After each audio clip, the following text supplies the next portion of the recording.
Hi friends, ह्या सेशनमध्ये आपण शुड बी पाहणार आहोत. ओके, म्हणजेच याचा अर्थ असा होतो की असावेत किंवा असावा. ओके, आता इथे बघा, त्याचा थोडासा फॉर्म्युला लक्षात घेऊ आपण. सब्जेक्ट, त्याच्यानंतर शुड बीच्या नंतर ॲडजेक्टिव्ह येऊ शकतं, ॲडवर्ब येऊ शकतो, नाऊन येऊ शकतं, वर्ब येऊ शकतो काही वेळेस. वर्बला आयनजी प्रत्यय येऊ शकतो. त्याच्यानंतर रिमेनिंग पार्ट येऊ शकतो. ओके, थोडंसं आपल्याला हे सेंटेन्स समजल्यानंतर आपल्या लक्षात येईल की कशा प्रकारे फॉर्म्युला यूज होतो. फक्त की एवढं लक्षात ठेवायचं आहे की शुड बीच्या नंतर जे आहे वर्बचा फर्स्ट फॉर्म म्हणजे V1 हे येत नाही फ्रेंड्स, हे लक्षात घ्या. म्हणजे हे घ्यायचं नाही, वर्बचा फर्स्ट फॉर्म हा घ्यायचा नाही. इथे एवढं लक्षात ठेवायचं आहे. त्याचं कारण असं म्हणजे समजण्यासाठी लक्षात घ्या, कारण जेव्हा आपण शूड पाहिलेलं आहे त्याच्या शूडच्या नंतर आपण वर्बचा फर्स्ट फॉर्म घेतलेला आहे. त्याच्यामुळं शूड बीच्या नंतर इथे फर्स्ट फॉर्म घ्यायचा नाही.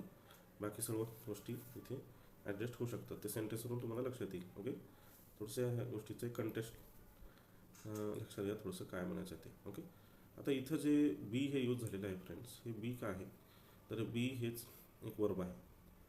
ओके, बी म्हणजे V1 ऑलरेडी आहे फ्रेंड्स इथे. म्हणजे V1 जे म्हणतो ना आपण, V1 म्हणजे वर्बचा फर्स्ट फॉर्म बी इथं ऑलरेडी आहे. याचा अर्थ असा होतो असणे.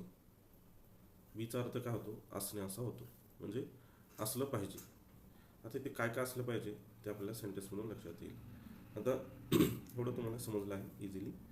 आता शुड बीचा यूज कसा होतो ते आपण पाहूया. जसं की इंडिकेट अ स्ट्रॉंग रिकमेंडेशन और expectation based on the standard belief. म्हणजे एक मजबूत शिफारस. म्हणजे हे जसं की हे असं असायला हवं, ते तसं असायला हवं, नाही असं असायला पाहिजे, ते तसं असावं, असं असावं. जेव्हा आपण म्हणतो त्यावेळेस शुड बीचा यूज होतो. ओके, सेंटेन्सवरून तुम्हाला आणखी चांगलं लक्षात येईल. त्याचबरोबर आणखी बघा, शुड बीचा यूज कुठे होतो? तो express the what is right, desirable और expected to the given situation. म्हणजे काय त्या सिच्युएशननुसार चांगलं काय आहे ते सांगण्यासाठी शुड बीचा यूज होतो फ्रेंड्स, ते लक्षात घ्या. ओके, आता जसं की the report should be finished by Friday. म्हणजे फ्रायडेच्या दिवशीपर्यंत जो रिपोर्ट आहे तो फिनिश झाला पाहिजे, किंवा फ्रायडेपर्यंत रिपोर्ट पूर्ण झालेला असावा. ओके, असा अर्थ आपण इथे घेऊ शकतो. म्हणजे फ्रायडेपर्यंत रिपोर्ट पूर्ण झालेला असावा. The report should be finished by Friday. Okay, अशा अर्थाने तुम्ही इथे यूज करू शकता फ्रेंड्स. ओके, पुढे बघा, they should not be treated differently, they should be given extra. Okay, म्हणजे ते should not be treated differently म्हणजे त्यांना वेगळ्या प्रकारे ट्रीट करण्यात येऊ नये. Right, they should be given extra, त्यांना अधिक जास्तीचं देण्यात यावं. ओके, अशा प्रकारे इथं आपण काय केलेलं आहे, एक्सपेक्टेशन आपण इथे व्यक्त केलेली आहे. ओके, म्हणून शुड बीचा इथे यूज होतो. आता पुढे सेंटेन्स बघा, जसं की इट शुड बी इम्प्लिमेंटेड, ते इम्प्लिमेंट करण्यात यावं. ओके, म्हणजे ते लागू करण्यात यावं. This should not be only this should not only be for tonight. हे फक्त आज रात्रीपुरतेच असू नये, हे फक्त आज रात्रीपुरतेच असू नये. म्हणजे ही गोष्ट सर्व रात्रीसाठी लागू असावी, असं इथं आपण अर्थ घेऊ शकतो. It should be in control, तर हे सर्व काय कंट्रोलमध्ये असायला हवं, ते सर्व कंट्रोलमध्ये असायला हवं, असा अर्थ इथं आपण घेऊ शकतो फ्रेंड्स. ओके, सेंटेन्सच्या अर्थाकडे लक्ष द्या, त्या सेंटेन्सच्या कंटेक्टकडे लक्ष द्या फ्रेंड्स. कशा प्रकारे इथं अर्थ लागतो ते, जेणेकरून तुम्हाला सेंटेन्स बनवत असताना त्याचा यूज होत राहील. जसं की पुढे बघा, that is what it should be and such it should be added to. ते असेच असले पाहिजे आणि तसे ते पाळले पाहिजे. इट शुड नॉट बी, ते असे असायला नको. That should not be forgotten, हे विसरता कामा नये. That should not be forgotten, हे विसरता कामा नये. This should be a dialogue, this should be dialogue.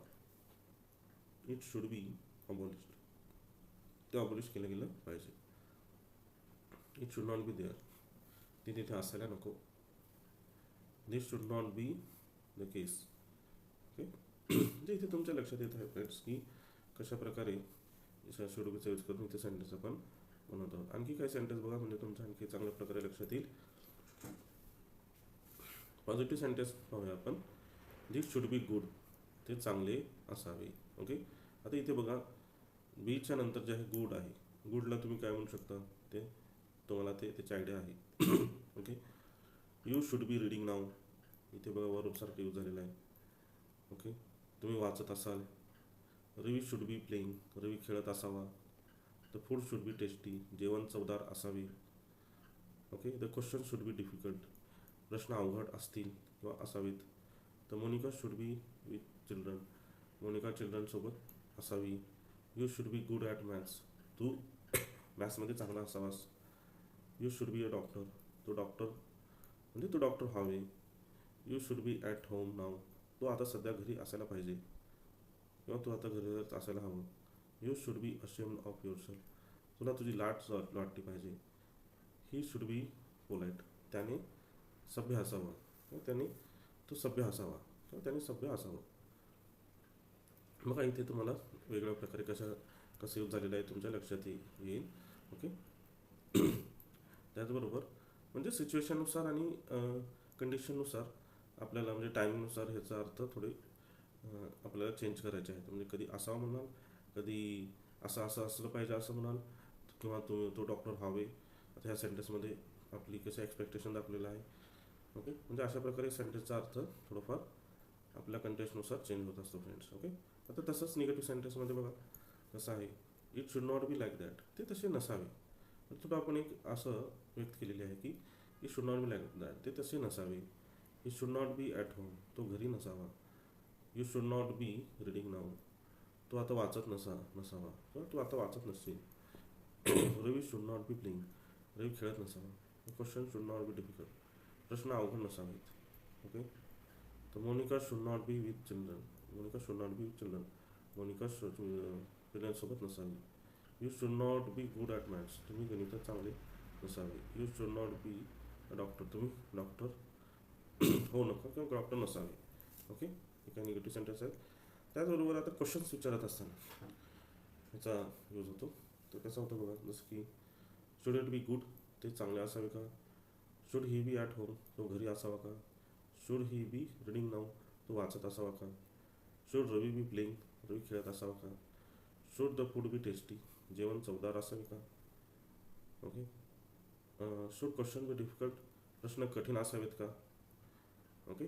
किंवा प्रश्न कठीण असावेत असं म्हणतो किंवा प्रश्न कठीण असावेत का, असा अर्थ आपण येतो फ्रेंड्स. इथे हे लक्षात ठेवायचं. Should Monika be with children, Monika मुलांसोबत असावी का. Should you be good at maths, तुम्ही गणितात चांगले असावेत का. Should you be a doctor, तुम्ही डॉक्टर हवे का. Okay. Should he be polite, तो पोलाइट असावा का किंवा तो विनयशील असावा का. ओके. तर अशा प्रकारे इथे आपण क्वेश्चन्स इथे बनवलेले आहेत. आता तुम्हाला ते क्वेश्चन बनवत असताना जो हेल्पिंग वर्ब आहे जसं की शुड हे शुड आपल्याला सेंटेन्सच्या आधी घ्यायचं आहे, जेणेकरून ते क्वेश्चन्स तयार होतात. हे आपल्याला एक आयडिया माहिती आहे फ्रेंड्स. ओके.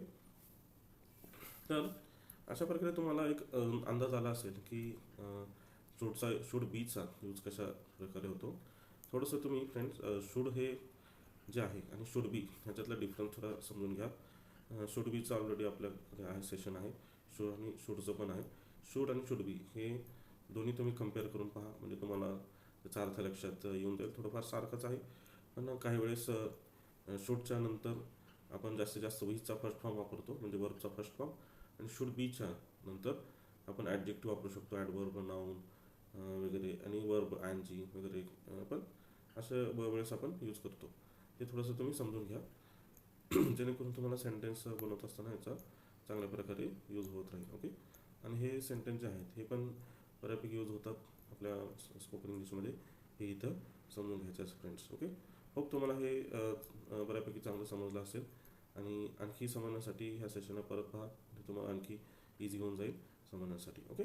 तर होप तुम्हाला हे समजलं आहे असं मी आशा करतो फ्रेंड्स. ओके. थँक्यू.